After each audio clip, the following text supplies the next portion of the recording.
A very good afternoon and a warm welcome to our beloved Vice Chancellor, Dr. Father Thomas C. Matthew, Pro Vice Chancellor Father Abraham, Registrar Dr. Anil Pinto, Deans and Associate Deans from various departments, HODs, faculty members, guests, and Christites. School of Law Christ is very proud to present to you our Shakespearean production, Julius Caesar.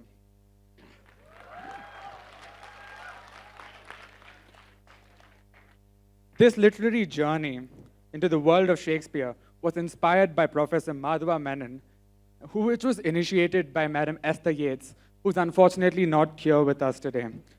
But law students are committed in carrying forward her legacy by continuing to engage in Shakespearean plays in the future too. We feel that this is one of the best gifts we can give back to her memory. This foray in theater started with Merchant of Venice, then moved on to the tragedies of Hamlet, Othello, King Lear, Romeo and Juliet, and the history play of Antony and Cleopatra, which is now followed by Julius Caesar. We hope that we are doing justice for the learning that Madam Yates has inculcated in us.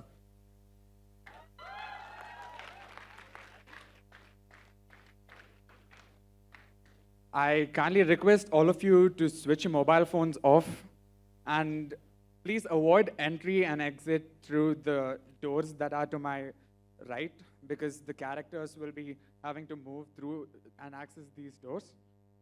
And sit back, relax, and enjoy. Welcome to Rome, spanning 100 to 44 BC. Thank you. It must be by his death.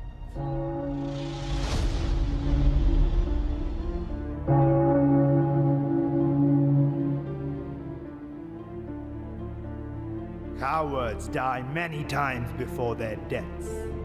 The valiant never taste of death but once. Caesar, beware the Ides of March. If Caesar had stabbed their mothers, they would have done no less. What should be in that, Caesar? Why should that name be sounded more than yours? Let us be sacrificers, friends, but not butchers.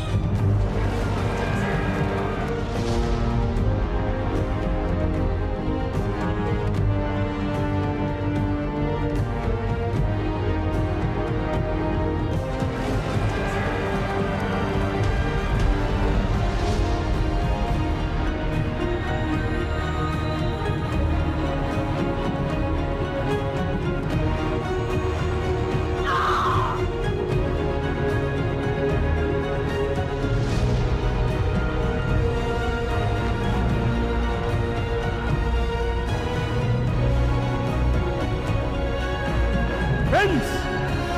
Romans! Countrymen!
Hence home, you idle creatures! Get you home! Is this a holiday? Speak! What way art thou? Why, sir, the carpenter. Where is thy leather apron in thy room? What is thou thy best apparel of? Truly, sir, the prospect of a fine workman I am. You would say a cobbler. You, what trade art thou? Nay, I beseech you, sir, be not out with me yet. But if you be out, sir, I can mend you. Meanest thou by that? Mend me?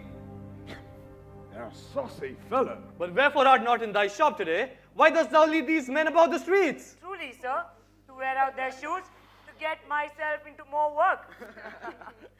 But indeed, we make holiday to see Caesar and to rejoice in his triumph. Wherefore rejoice? What conquest brings thee home? Oh, you cruel men of Rome, knew you not Pompey? Many a time enough you have climbed to walls and battlements, towers and windows, and there have sat to see great Pompey pass the streets of Rome. And do you now put on your best attire? And do you now cull out a holiday? And do you now strew flowers in his way and count it dry ember or Pompey's blood? Begone! Caesar! Caesar! Caesar! Caesar! Caesar! Caesar! Caesar! Caesar! Caesar! Caesar! Caesar! Caesar!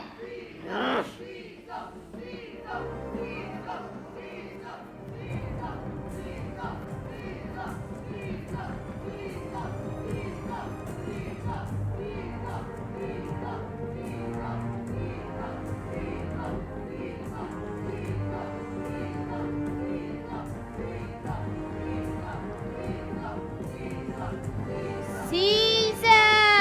Ha! Who calls? Bid every noise be still. Peace, yet again. Who's it in the press that calls on me? I hear a voice shriller than all the music cry, Caesar. Speak. Caesar is turned to hear. Beware the Ides of March. What person is that? Set them before me. Let me see their face. Look upon Caesar. What sayest thou to me now? Speak once again. Beware the Ides of March.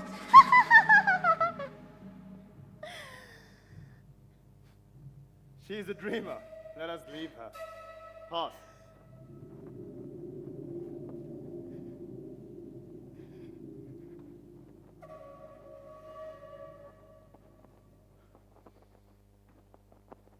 Will you go see the order of the course? Not I, Cassius. I pray you do. I'm not gamesome. I do lack some of that spirit that seems to be in Antony. But let me not hinder your desires, Cassius. I'll leave you.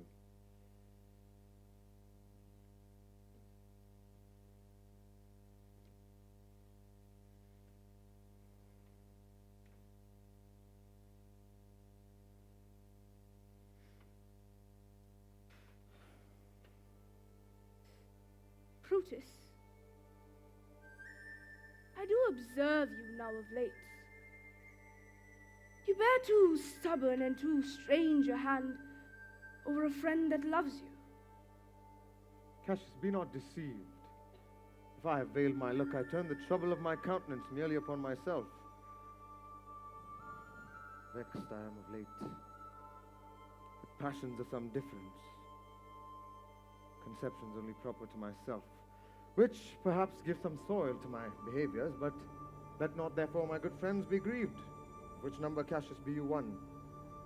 Nor construe any further my neglect than that poor Brutus with himself at war forgets the shows of love to others.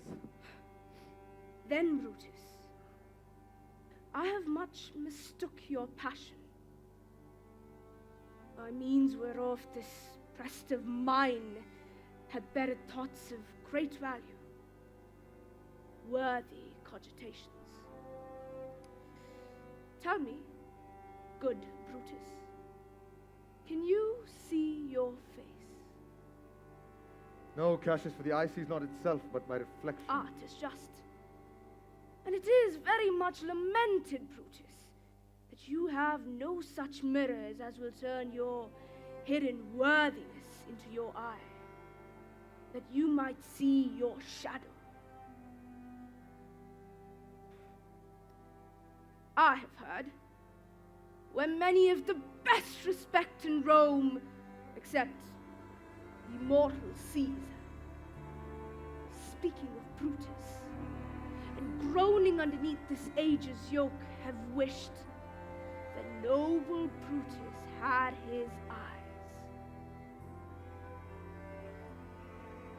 Into what dangers would you lead me, Cassius? That you would have me seek unto myself that which is not in me. Therefore, good Brutus, be prepared to hear. And since you know you cannot see yourself so as well as by reflection, I, your glass, will modestly discover to yourself that of yourself which you yet not know of. What means this shouting?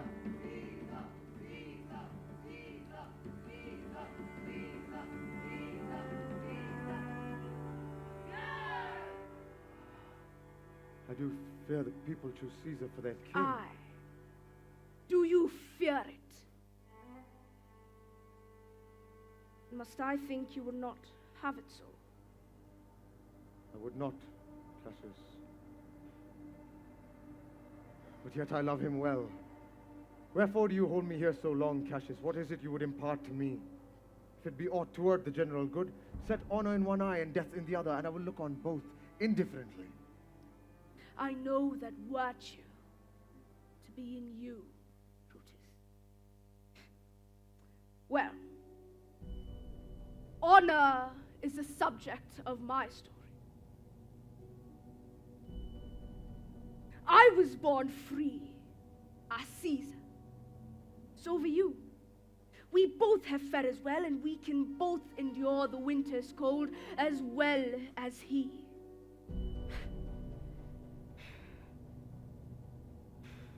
For once, upon a raw and gusty day, the troubled Tiber chafing with her shoals, Caesar said to me, "Darest thou, Cassius, now leap in with me into this angry flood and swim to yonder point?"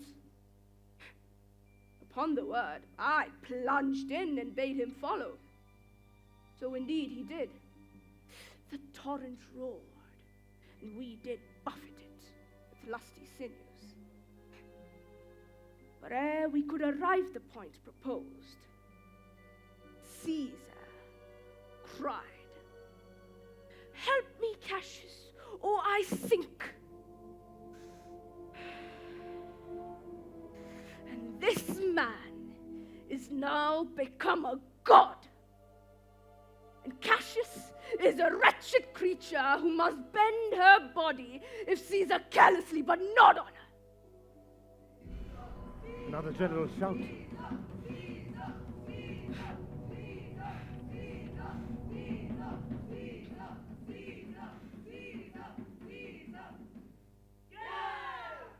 I do fear these cheers are for some new honors that are heaped on Caesar.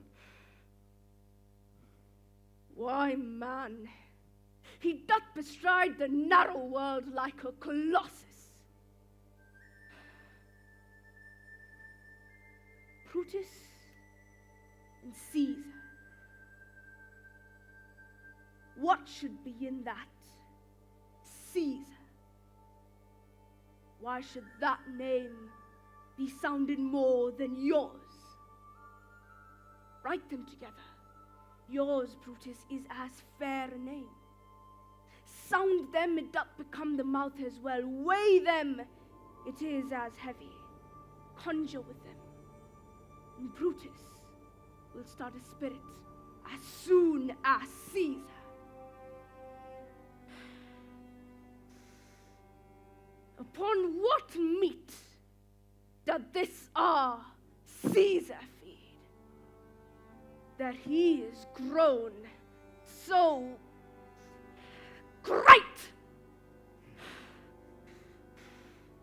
That you do love me, Cassius, I am nothing jealous. thought of this, and of these times I shall recount hereafter, but for this present. But, Cassius, let me tell you this. Brutus would rather be a villager than to repute himself a son of Rome under these hard conditions.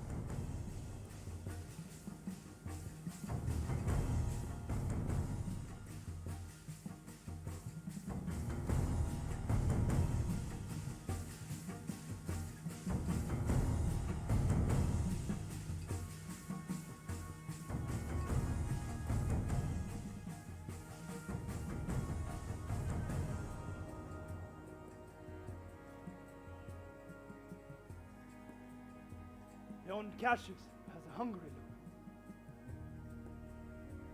She thinks too much. Such people are dangerous. Fear her not, Caesar. She is not dangerous. She is but a noble Roman and well given. But I fear her not. Yet if my name were liable to fear, I do not know the man I should avoid so soon as that spare Cassius.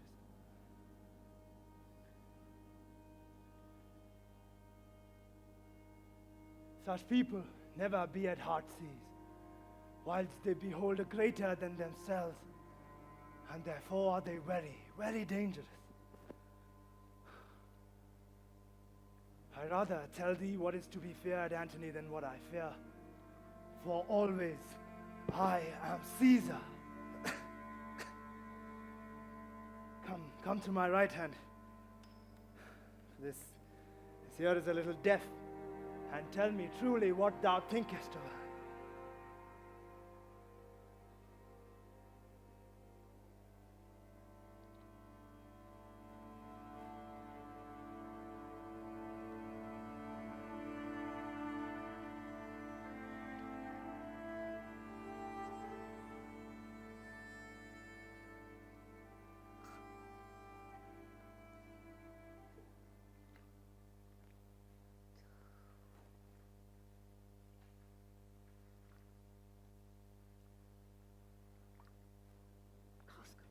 You pull me by the cloak. Would you speak with me? Hi, Casca.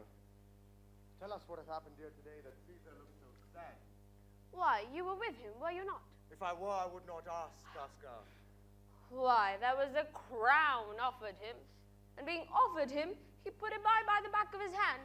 And then people fell a-shouting. What was the second noise for? Why, for that too. They shouted thrice. What was the third noise for? Why, for that too. The crown offered him thrice. Aye, Mary, was it? And he put it by thrice, every time gentler than the other. And at every putting by, mine honest neighbor shouted. But who offered him the crown? Why, Antony. Tell us the manner of it, gentle Casca. I can as well be hanged as tell the manner of it. It was mere foolery. I did not mark it. I saw Mark Antony offer him a crown. Yet, 'twas not a crown neither. 'Twas one of these coronets. And as I told you, he put it by once. But, for all that, to my thinking, he would fain have had it. And then, it was offered to him again. And he put it by again. But to my thinking, he was very loath to lay his fingers off it. And then it was offered him the third time. And he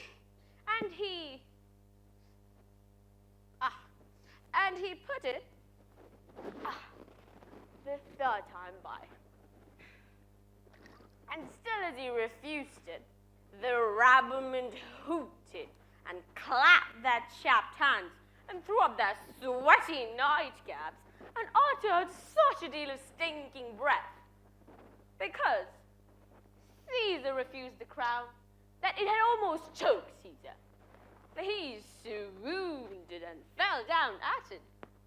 And for mine own part, I durst not laugh, for the fear of opening my lips and receiving the bad air. But soft, I pray you. What did Caesar swoon? He fell down in the marketplace, foamed at mouth, and was speechless. Very like. He doth have the falling sickness. No, Caesar hath it not. But you, I, and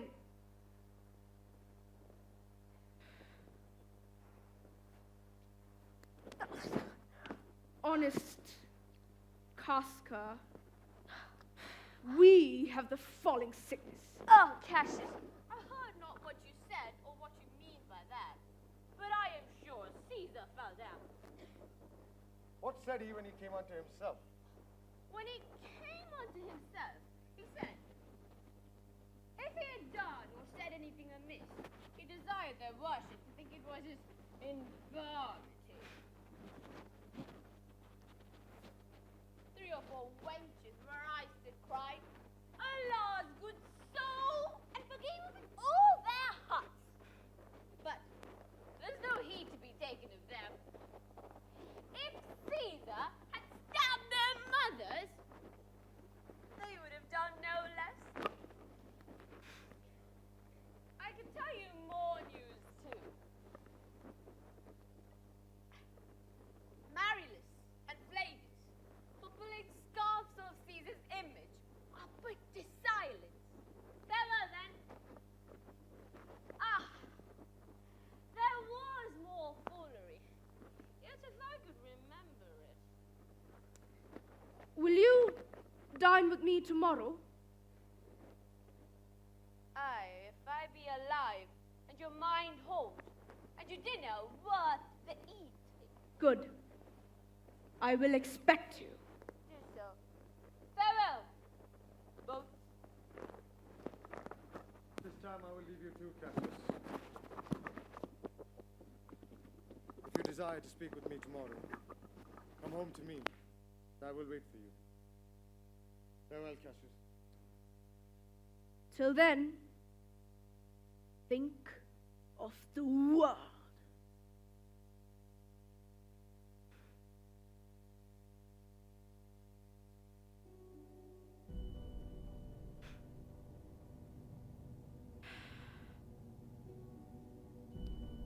Well, Brutus, thou art noble. Yet I see thy honorable metal may be rot, from that it is deposed. Therefore, it is meet that noble minds keep ever with their likes.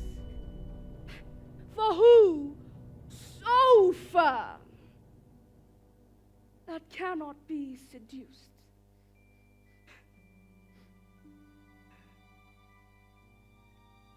Caesar doth bear me hard, but he loves Brutus. If I were Brutus now and he Cassius, he should not humor me.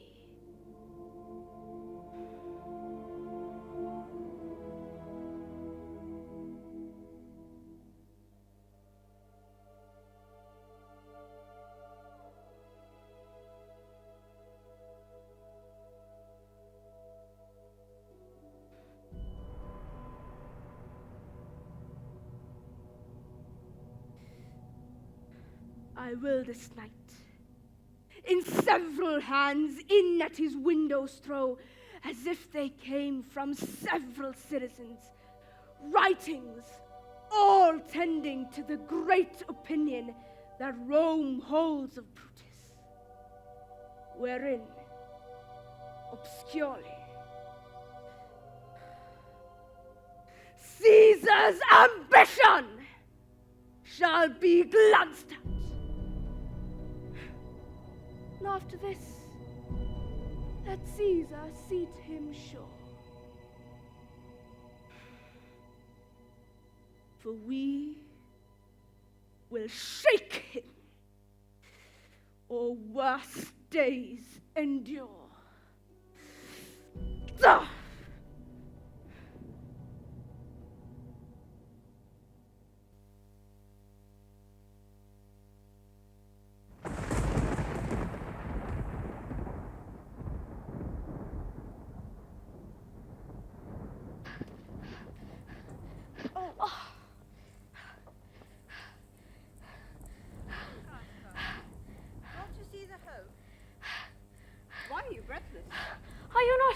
Are you not moved when all the sway of earth shakes like a thing unfirm?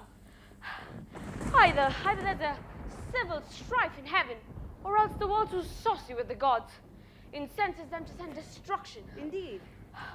It is a strange disposed time. But men may often construe things after their fashion, clean from the purpose of the things themselves.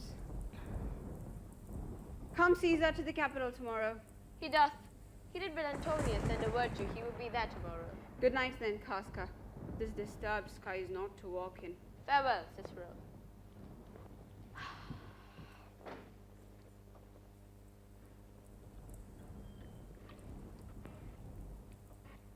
Who's there? A Roman. Ah, Casca, by your voice. Your ear is good, Cassius.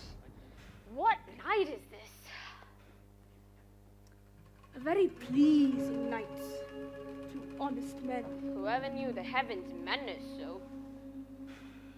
Those that have known the earth so full of faults. For my part, I have walked about these streets, submitting myself unto this perilous night. But wherefore did you so much tempt the heavens? It is the part of men to fear and tremble when the most mighty gods by tokens send such dreadful heralds to astonish us. You are dull, Casca. Those sparks of life that should be in a Roman, you do want, or else you use not. You look pale and gaze, and you put on fear, and cast yourself in wonder to see the strange impatience of the heavens. But if you would consider the true cause,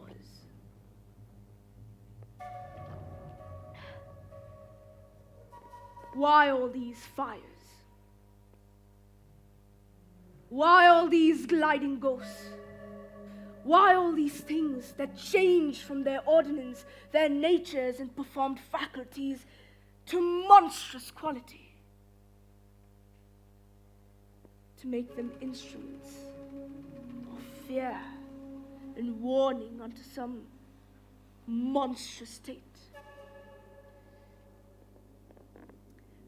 Now could I, Casca, name to thee a man who's like this dreadful night?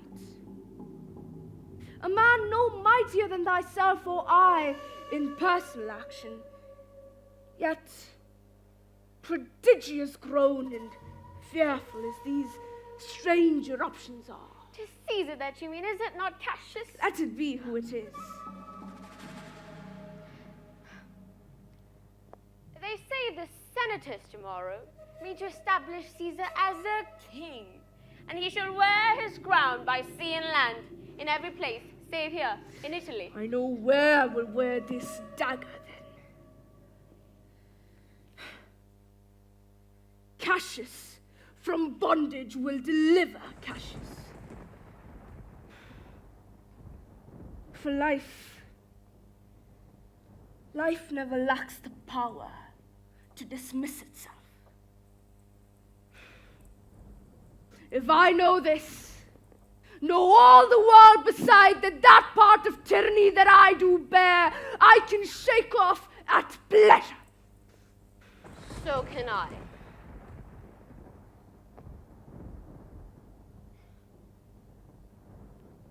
that every bondman in his own hand bears the power to cancel his captivity. And why should Caesar be a tyrant then?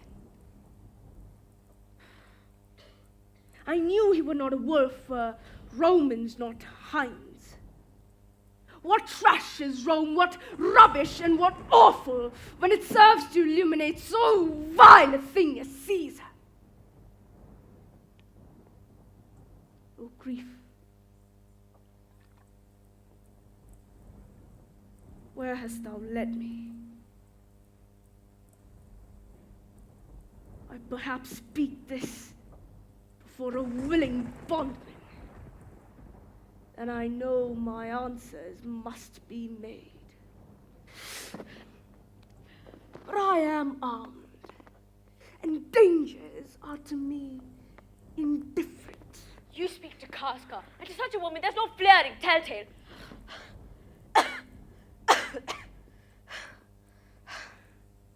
Hold my hand.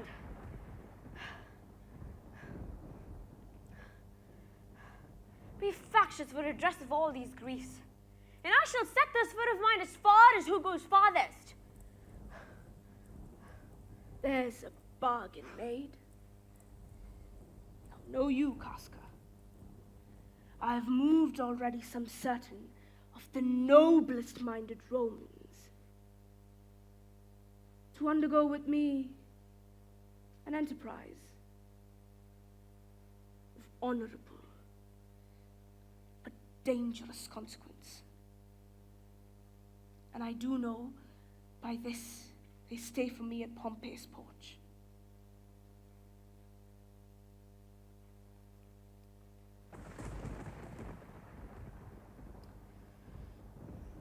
Casca, take this paper and throw it in at Brutus's window where he may find it. 3 parts of him are ours already. The man entire upon the next encounter. Oh, he sits high in all these people's hearts, and that which would appear offense in us will change to virtue and to worthiness in his countenance. Him, his worth, and our great need of him, you have right well conceited. Come, let us go, for it is after midnight, and ere day we will awake him and be sure of him.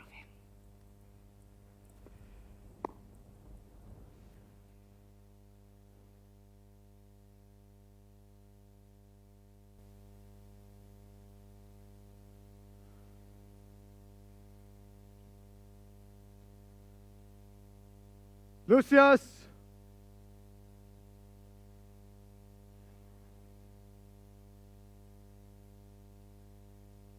Lucius!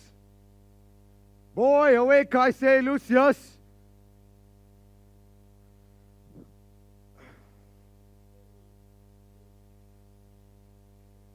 What, Lucius? Will Get me a do, my taper in lord. Study, Lucius. Get me a taper in my study, Lucius. Oh, my lord.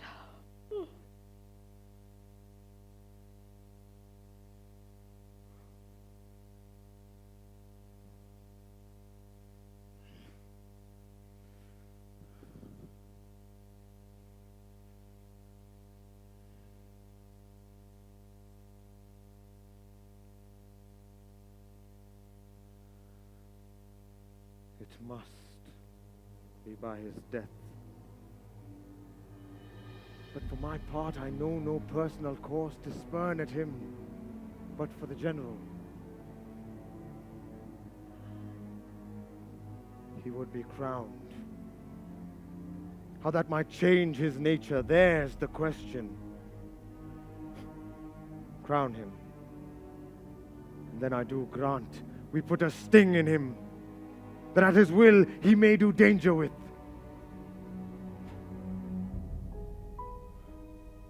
Lowliness is young ambition's ladder.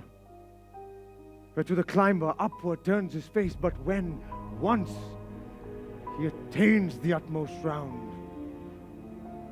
he then unto the ladder turns his back, and so Caesar may.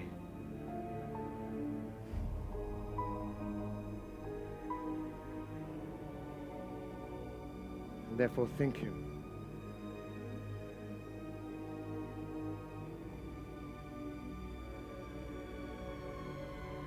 as a serpent's egg, which hatched would, as his kind do, grow mischievous. So we must kill him in the shell.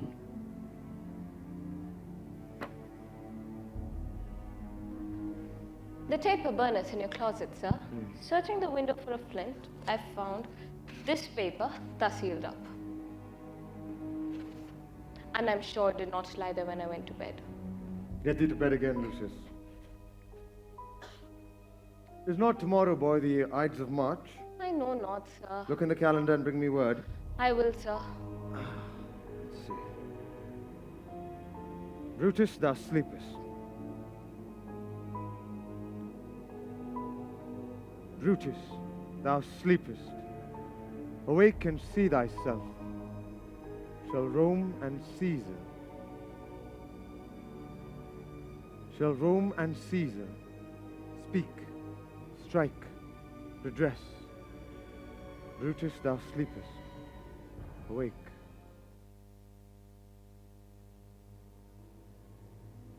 Such instigations have often been dropped when I have taken them up. Shall Rome and Caesar. Thus must I piece it out. Shall Rome stand under one man's awe? What? My Rome? My ancestors did from the streets of Rome drive the Tarquin when he was called a king.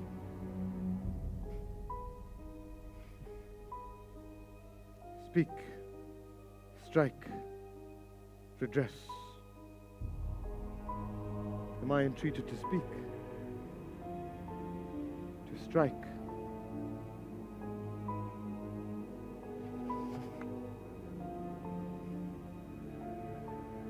Rome!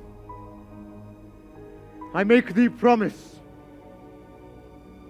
If the redress will follow, thou receivest the full petition at the hand of Brutus. Sir, March has wasted 14 days. The Ides of March is upon us. 'Tis good. Go to the gate, somebody knocks.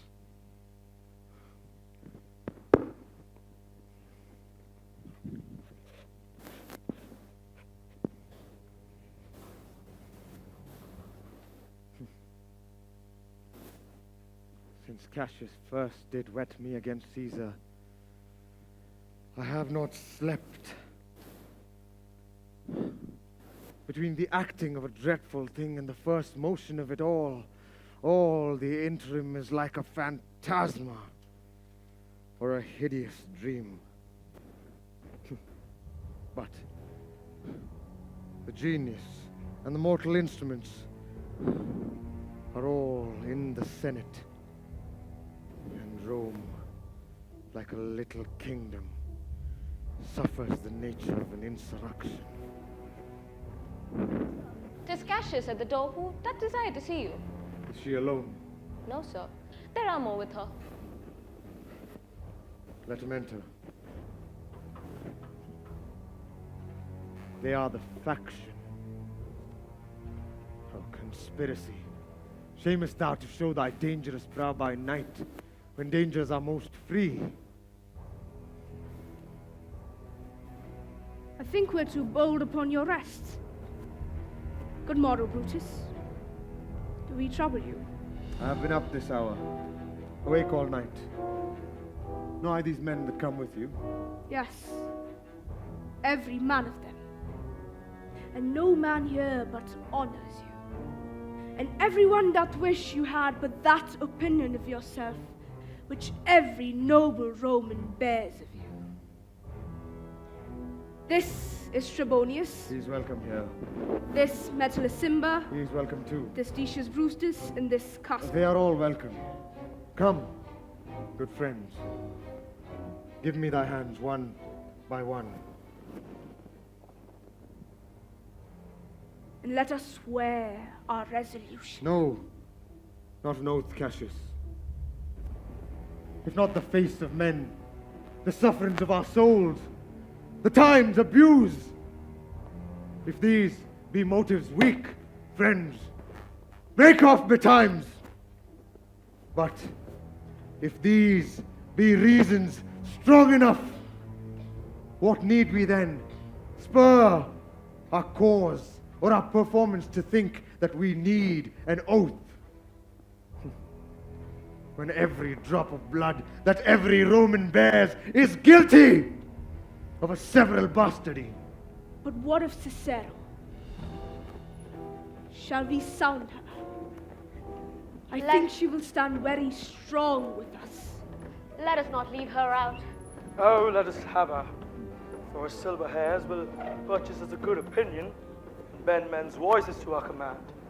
No, name him not. For she will not stand by anything that other men are beginning. Then leave her out. Indeed, she is not fit. Shall no man else be touched, but only Caesar? Decius, well urged. I think it is not meet that Mark Antony, so well beloved of Caesar, should outlive Caesar. We shall find of him a shrewd contriver, and you know his means. If he were to improve them, may as well stretch so far as to annoy us all, which, to prevent that Antony and Caesar fall together. Our course will seem too bloody, Cassius. To cut off the head and then hack off the limbs too. No, friends. For Antony is but a limb of Caesar. Let us be sacrificers, friends, but not butchers. Yet I fear him, for in the engrafted Think love not he- of him, Cassius. There is no fear in him. Let him not die.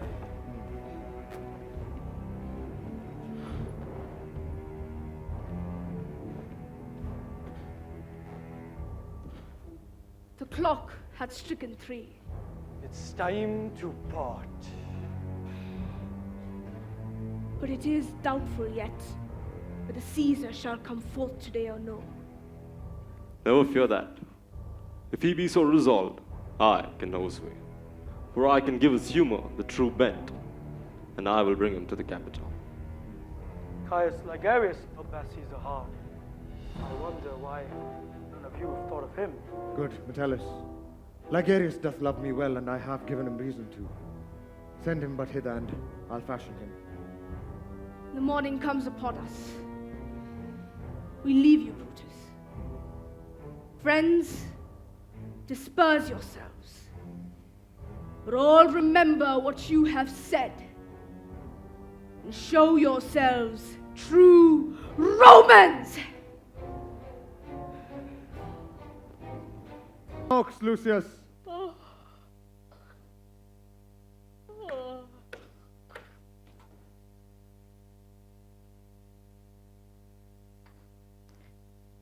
My lord, it's a sick man that would like to speak with you, my lord. My lord? My lord? My lord? Coming, Lucius, coming! What is it, Lucius? It's a sick man that would like to speak with you. Ligarius, that Metellus spoke of. Boy, stand aside. Ligarius, how? From a feeble tongue. What a time have you chose out to put on a kerchief, Ligarius? But you were not sick. I am not sick. If Brutus have in hand any exploit worthy the name of honor. Such an exploit do I have in hand, Ligarius. One that will make sick men whole again. Aye, but are not some whole that we must make sick? That must we also, Ligarius. Then set on your foot, and with a heart new fired I follow you. To do I know not what, but it sufficeth that Brutus lead me forward. Follow me then, Ligarius. And I will entreat you to whom and what it is that must be done.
They murder Caesar!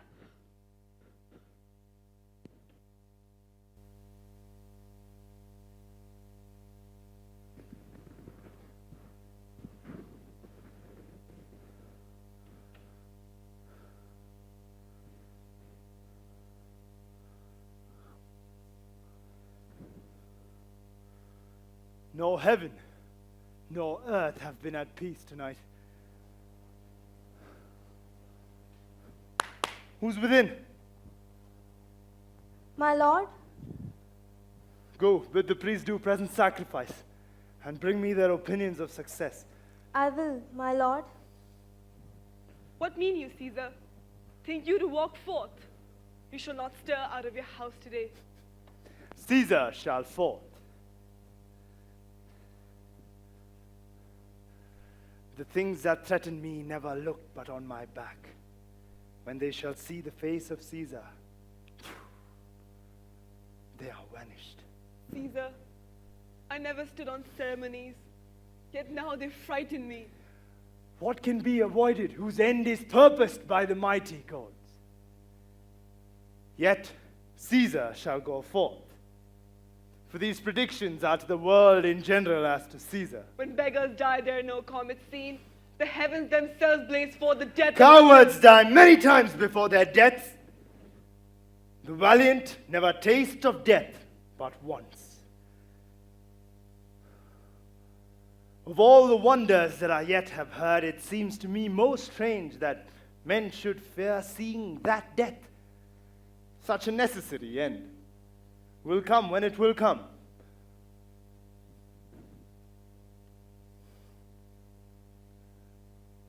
What say the augurers?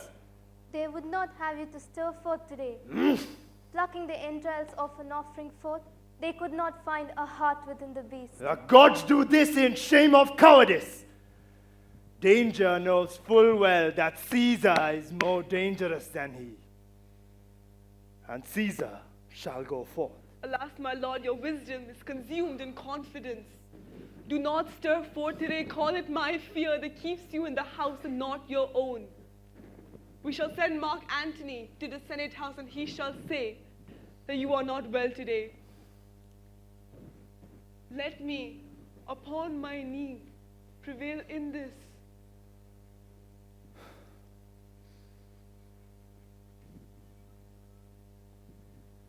Mark Antony shall say that I am not well.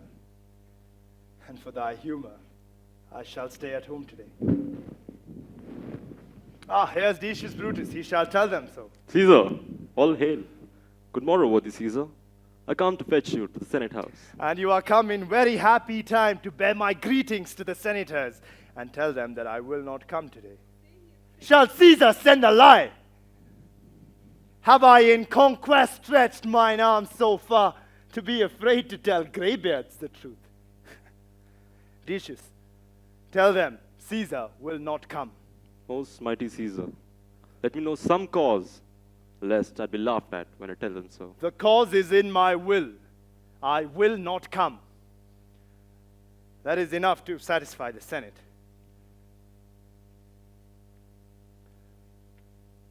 But for your private satisfaction, because I love you, I will let you know. Calpurnia here, my wife, stays me at home today.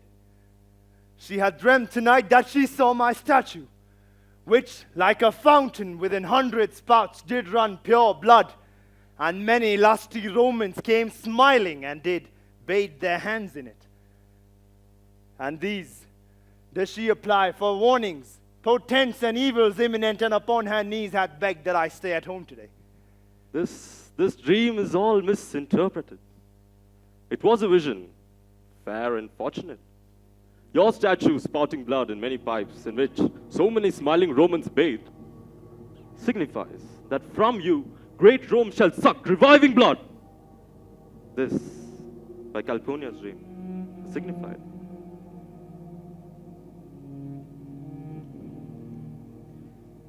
And this way have you well expounded it. I have. When you have heard what I can say, I know it now. The Senate have concluded to give this day a crown to mighty Caesar.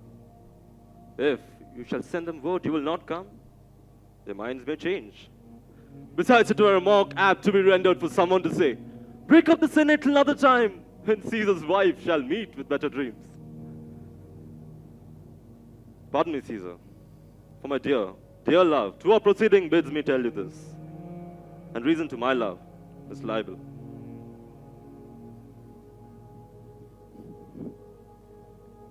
How foolish do your fears seem now, Calpurnia. I am ashamed I did yield to them.